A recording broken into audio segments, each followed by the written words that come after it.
Title: How Ibrahim Traoré Shook France and Changed Burkina Faso Forever. The night was quiet, but something felt wrong. People in Burkina Faso could feel something coming, but they didn't know what it was. The stars in the sky looked strange, like they were watching. In small houses across the country, families sat in darkness. Not because they wanted to, but because there was no electricity. Mothers whispered prayers. Fathers looked at their children and wondered how to keep them safe. The country was tired. People were hungry, scared, and sad. Nothing was changing. But then, his name was Ibrahim Traoré.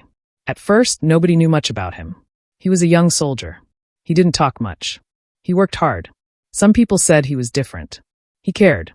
He listened. He didn't act like the other leaders. He wasn't rich. He didn't lie. He wanted to help his people. And slowly, more people began to say his name. Burkina Faso had many problems. For years, the country was poor and unsafe. Terrorist attacks were happening. People had no food, no schools, no jobs. And still, no one did anything. The leaders were quiet. They lived well while the people suffered. And many believed that France, the old colonial power, still had too much control over the country. For 7 years, things got worse. Villages were empty. Children went missing. People stopped hoping. They asked, "Who will save us?" And then they started hearing about Ibrahim Traoré. He wasn't rich or famous, but he was brave and honest. He didn't work for France. He worked for the people. He rose in the army because others believed in him. Not because he paid anyone.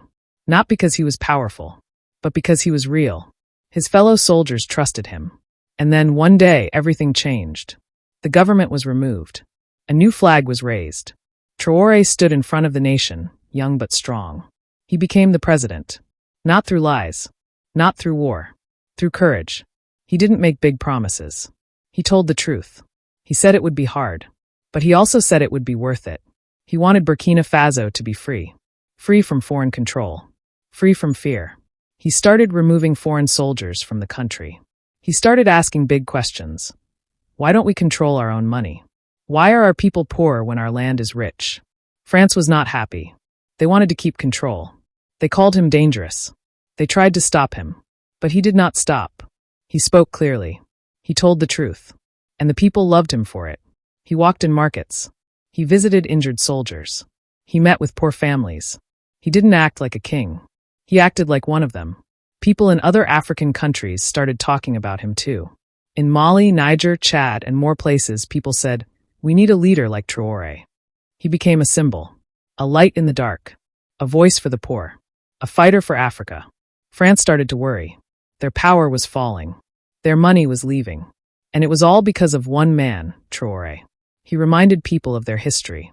He reminded them that they were strong. That they were free. That they could rise again.